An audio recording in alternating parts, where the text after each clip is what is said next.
நல்லது.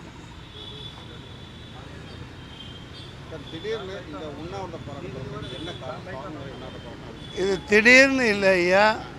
எங்களுக்கு இந்த இடி, மழை, டிட்வா புயலெல்லாம் ஒரு பொருட்டே அல்ல. தமிழ்நாட்டை மிகப்பெரிய ஆபத்து தாக்கியிருக்கு. இத்தனை ஆண்டுகள் இல்லாத ஆபத்து, பேராபத்து. தமிழ்நாட்டை கபலீகரம் பண்ண இந்த நடுவண் அரசு, ஒன்றிய அரசு பல முறை முயற்சித்து உங்களுக்கெல்லாம் தெரியும். எல்லா மாநிலங்களையும் எப்படி கபலீகரம் பண்ணுறாங்கன்னு உங்களுக்கு தெரியும். ஜெயலலிதா அம்மாவை போட்டு தள்ளிட்டு லேடியா மோடியான்னு கேட்டவங்கள தீர்த்து கட்டிட்டு அவங்க ஆண்டாங்க. எல்லாத்தையும் என்னென்ன உள்ளே கொண்டாந்து புகுத்த முடியுமோ வேலை வாய்ப்புகள், பெரிய பெரிய பதவிகள், பல இதை சுழட்டி அடித்து சின்னாபின்னமாக்கிட்டாங்கங்கிறது உங்களுக்கு தெரியும். இப்போ தான் இந்த ஒரு திடீர்னு இந்த 1.5 கோடி பேர் 80 லட்சம் 90 லட்சம் எவ்வளோ இருக்கான்னு கணக்கே இல்லை. அவங்கெல்லாம் நாங்கள் எதிரிகள் அல்ல. தமிழ்நாட்டில் வந்து பிழைக்க வந்திருக்காங்க. பிழைக்கட்டும், குடும்பத்தோடு சந்தோஷமாக இருக்கட்டும். நல்லா வேலை செய்கிறாங்க, எங்களுக்கு சந்தோஷம். ஆனால் ஓட்டுரிமைன்னு போட்டு இந்த பீகாரிக்கு, மத்திய பிரதேச, வாங்கம்மா உன்னெல்லாம் வெத்தலை பாக்கு வச்சு கூப்பிடணுமா? கட்சி மீட்டிங்கு இப்படி லேட்டாக வருவியா? வாங்க. எவ்வளோ கொடுமை பாருங்க. அதாங்க 5 வருஷத்துக்கு ஒருக்கா தான் தேர்தல் வருது. நீ வருஷத்துக்கு ஒருக்கா ஒன்றும் இங்கே நடத்துறதில்ல இல்லையா? இப்போ நம்ம குலதெய்வ சாமிக்கு கும்பிட போகிறேன்ட்டு நம்ம ஊர்லேயே வருஷத்துக்கு ஒருக்கா எல்லா மக்களும் போய் அவன் குலதெய்வத்தை கும்பிட்டுட்டு கிடா வெட்டிட்டு சந்தோஷமாக நம்மளே சென்னையிலேருந்து எல்லாம் போயிட்டு வர்றாங்க. அப்படி இருக்கையில் உன் வழிபாடு அங்கே, நீ உன்னோட குலதெய்வம் அங்கே, அப்பா அம்மா அங்கே, நீ பிறந்தது அங்கே, நீ ஓட்டு நீ எங்கே போடணுன்னா பீகாரில் போடணும். தமிழ்நாட்டில் வந்து பீகாரி ஓட்டு போடுறதுக்கு எந்த ரைட்ஸும் கிடையாது. முக்கியமாக இந்த இடத்துல அந்த ஒரு 4 நாள் முன்னாடி பார்த்தேன், ஈரோட்டில் கலெக்டர் பீகாரிகள் இங்கே ஓட்டு செலுத்தலான்னாங்க. தொலைச்சிருவேன், மிகப்பெரிய தவறு. ஜனநாயக ரீதியாக போராட்டம் பண்ணுவோம். இந்திய ஜனநாயக புலிகள், டெமோக்ராட்டிக் டைகர்ஸ் ஆஃப் இந்தியா, இது சாதாரண கட்சியாக இருக்கலாம். ஒட்டுமொத்த தமிழ் தேசியம் இந்த தமிழ்நாட்டை பாதுகாக்கிறவங்கெல்லாம் ஜாதி மதம் எல்லாத்தையும் தூக்கி போட்டு ஓரணியில் திரளணும். புரியுதுங்களா? நில்லுங்க. அந்த கலெக்டர் எப்படி சொன்னார்னு எனக்கு தெரியாது. அனுமதிக்க மாட்டோம். ஓட்டு போடுற அன்னைக்கு அப்படி ஏதாவது 1 கோடி 80 லட்சம் 90 லட்சம் ஓட்டை கொண்டாந்து வாங்க பிறப்பு உட்காருங்க. இங்கே திணிச்சிங்கன்னா மிகப்பெரிய கலவரம் வெடிக்கும், கலவரம் நடக்கும். தேர்தல் ஆணையம் யாரும் உள்ளே தமிழ்நாட்டுக்குள்ளே வர விட மாட்டோம், பூத்துக்கே வர விட மாட்டோம். இது எச்சரிக்கிறேன் நான். அந்த கலெக்டர் வாபஸ் வாங்கணும். அப்படி சொல்லக்கூடாது. புரியுதுங்களா? ஓட்டுங்க. எங்க தமிழ்நாட்டில் இங்கே கேட்க வர்றது அதுதான். இந்தியாவிலேயே உலகத்திலேயே அதிகமான வருகை பதிவு வேறு மாநில மக்கள் இங்கே தான் 1 கோடி 1.5 கோடின்னு வந்திருக்காங்க. மிகப்பெரிய அது ஒரு வரவேற்கத்தக்கதா இல்லையா? அடுத்து புரியுதுங்களா?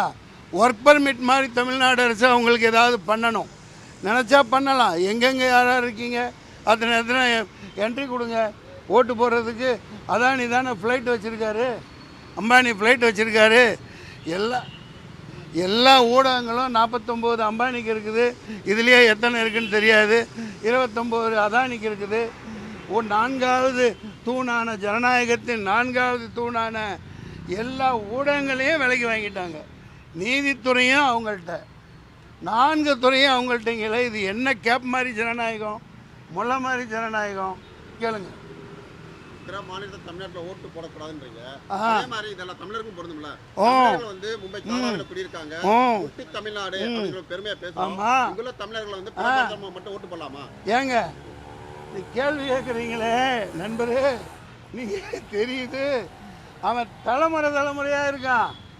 10 தலைமுறைக்கு மேலே 20 தலைமுறையாக அங்கே இருக்கான். சுதந்திரத்துக்கு முன்னாடி இருந்து இருக்கான். புரியுதுங்களா? நேற்று வந்துட்டு உடனே எல்லாம் ஓட்டுரிமை கொடுக்கக்கூடாது. தமிழ்நாடு அரசு 10 வருஷம் 15 வருஷம் இங்கே இருந்தவங்களுக்கு பரிசீலனை பண்ணி அவங்க இந்த அரசியலுக்கு லாயக்கானவங்களான்னு அப்போது முடிவு பண்ணி தான் தரணும். கர்நாடகாவை ஏன் விட்டுட்டீங்க? பெங்களூரில் அங்கே தான் இருக்காங்க. உடனே போய் ஓட்டு போட முடியுமா? உங்களை புதிய தலைமுறை திருப்பி நான் கேட்குறேன், ஆந்திராவில் போய் ஒரு கேரளாவில் இப்படி 1 கோடி பேர் தமிழ்நாட்டுக்காரி உள்ளே வந்து அங்கே போய் இருந்து நீங்கள் ஓட்டு கொடுத்துருவீங்களா? போட விட்டுருவீங்களா?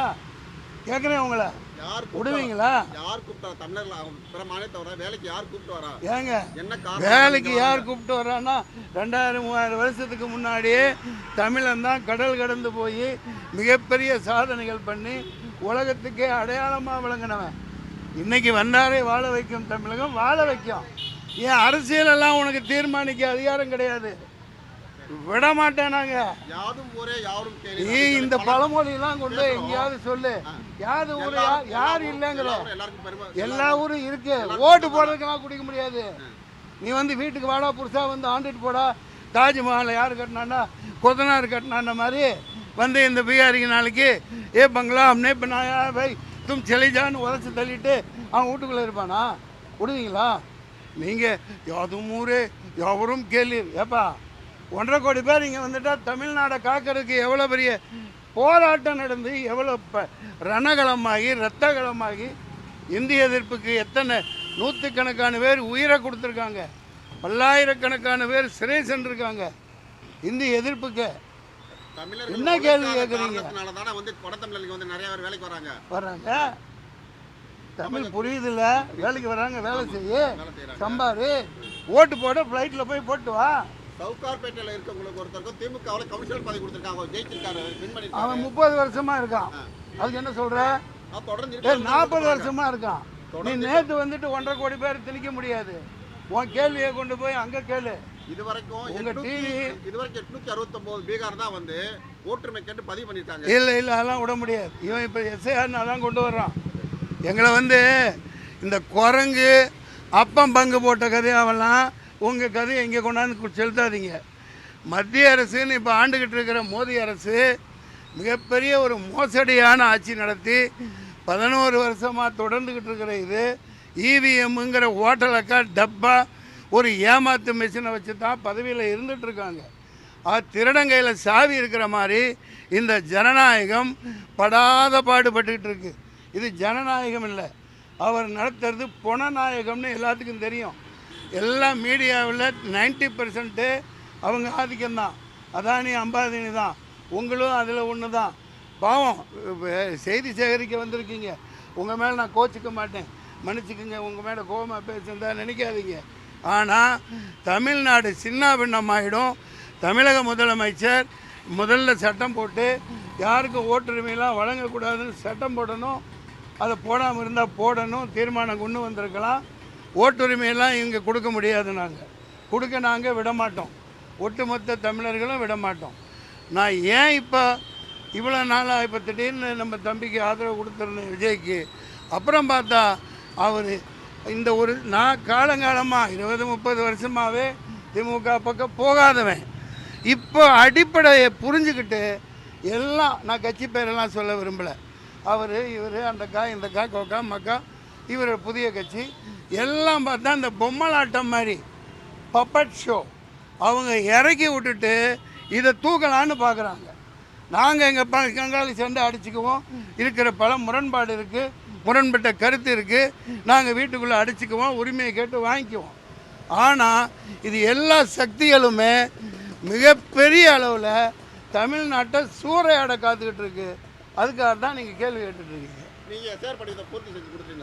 எது அதெல்லாம் கொடுத்தாச்சு. ஏன்னா தமிழ்நாடு அரசு பொறுப்பெடுத்து அவங்க வந்தாங்க, ஓட்டு போடுற ஏஜென்ட்டுகள்னு போட்டு அந்த தொகுதியில் திமுகலேருந்து அதிமுகலேருந்து எல்லா கட்சியில் இருந்தும் எங்களுக்கு வழக்கமாக வரவங்க வந்தாங்க. ஃபார்மை ஃபுல்லப் பண்ணி கொடுத்துட்டோம். அது எப்படி என்ன இருந்தாலும் நாங்கள் விட முடியாது. எங்கள் ஓட்டுன்னு போச்சுன்னாக்க எலெக்ஷன் நடக்காது, புரியுதுங்களா? அவங்க உதவும் முகமாகத்தான் எல்லா இதுவும் செய்கிறாங்க. இப்போ மம்தா பானர்ஜி ஒரே போட்டுருச்சு, தூக்கி போட்டு வந்தால் அரெஸ்ட் பண்ணி வேண்டுருச்சு. எஸ்ஐஆர் கொண்டு வந்தால் எஃப்ஐஆர் இருந்துச்சு. இங்கே ஒரு சுமூக இதோட ஒரு இவங்க ஆட்சி கொஞ்ச நாள் இருக்குது. இன்னமும் பேர் ஆபத்து எல்லாத்துக்குமே இப்போ தெரியுது. அதை பாதுகாக்கும் விதமாக தான் தமிழ்நாடு அரசு இதை அனுமதிச்சிருக்குன்னு நான் நினைக்கிறேன். தமிழக அரசு எதிர்க்கிறீங்களா? நான் சொல்லி பதிலே முடிச்சுட்டேன். இப்போ மறுபடியும் அதே கேள்வியில் நிற்கிறீங்க. மம்தா மாதிரி எதிர்க்கலைன்னா அங்கே வந்து காவல்துறை எல்லாமே அவங்க கோட்பாட்டில் அவங்க கையில் வச்சுருக்காங்க. எனக்கு தெரிஞ்ச அரசியல் இவங்க ஜெயலலிதா போட்டு தள்ளிட்டு போன ஆட்சியிலேருந்து அதுக்கு முன்னாடி இருந்து பல உயர் பதவிகளில், நான் காவல் அதிகாரிகளை குறை சொல்கிறதுக்கு இல்லை, எல்லாம் வேறு மாநிலத்தவர்கள், பண்டாரி, பீகாரி, அது இது லொட்டு லொஸ்க்கு யாரோ எல்லா உயர் பதவியிலையும் எலக்ட்ரிசிட்டி ஆஃபீஸியல்ஸ் எல்லா இதுலேயுமே கொண்டாந்து ரொப்பிட்டாங்க. அதனால் அதை களை எடுக்கணும். தமிழ்நாட்டில் இனிமேல் தமிழ் அதிகாரிகள் தமிழர்களுக்கு முன்னுரிமை கொடுக்கணும். வர்ற மக்களுக்கு இந்த வெளிமாநில மக்கள் தாராளமாக வேலை செய்யட்டும். ஓட்டு போட நீ எங்கே போய? நான் என் குடும்பம், என்னோட தொழிலாளிகள், அக்கம் பக்கம் ஃப்ரெண்டு எல்லாம் வருஷத்துக்கு ஒருக்கா இதுக்கு சாமிக்கு குலதெய்வ சாமி கொண்டாட போகிறாங்க. நீ 5 வருஷத்துக்கு ஒருக்கா போ. ட்ரெயின் அனுப்புவான். தாய்லாந்துலேருந்து ஹாங்காங் பறக்கிறாங்க. எதுக்குப்பா? டெய்லி காலையில் ஃப்ளைட்டில் வந்துட்டு சாயந்தரம் வேலை செஞ்சுட்டு கொண்டு போய் விட்டுறாங்க. அந்த மாதிரி அதானி வச்சுருக்காரு 1008 ஃப்ளைட்டு. அதில் வந்து ஏற்றிட்டு போய் ஓட்டு போட்டு கொண்டாந்து இறக்கி விடு. உங்களுக்கு என்ன போகுது? ஆமாம் இல்லை, கிடைக்கல. சாகும் வரையெல்லாம் அப்படிலாம் நான் சாக மாட்டேன், நீங்கள் ஆசைப்படுவேனா?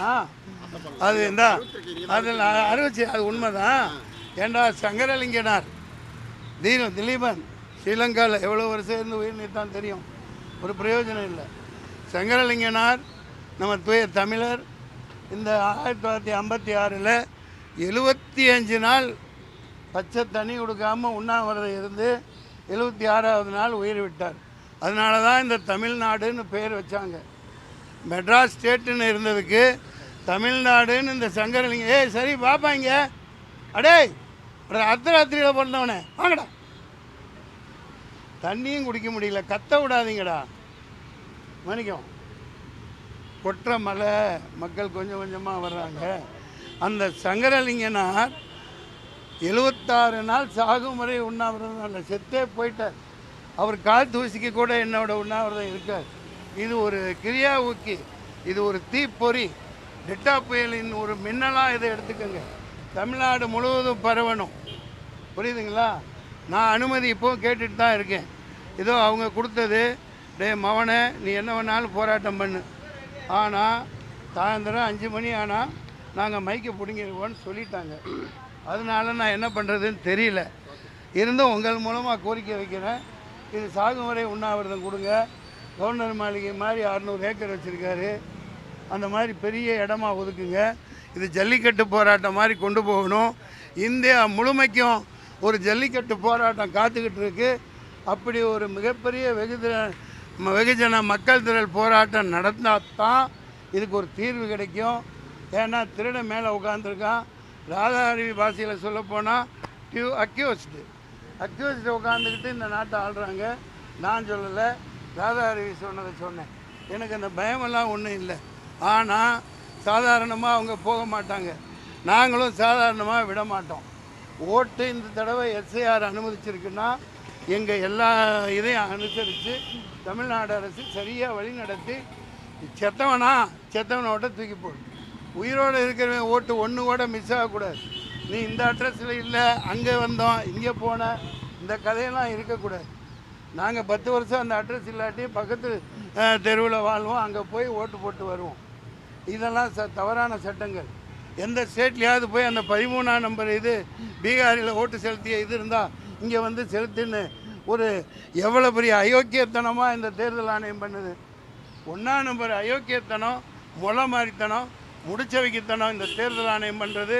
தமிழ்நாடு கலெக்டர்கள் எந்த டிஸ்ட்ரிக்ட்லேயும் பீகாரிக்கோ அசாமிஸ்க்கோ ஒரு 100-200 பதிவு பண்ணவர்கள் தவிர ஓட்டுரிமை தமிழ்நாடு அரசின் உத்தரவின்றி, தமிழக மக்களின் உத்தரவின்றி கொடுக்கக்கூடாது. கொடுத்தா நான் அங்கே போய் சாகும் வரை இல்லை, வெளியே வர விட மாட்டேன், போராட்டம் பண்ணுவேன். ஈரோடு கலெக்டர் வீட்டு முன்னாடி போராட்டம் பண்ண போகிறேன். அவர் வாபஸ் வாங்கணும்.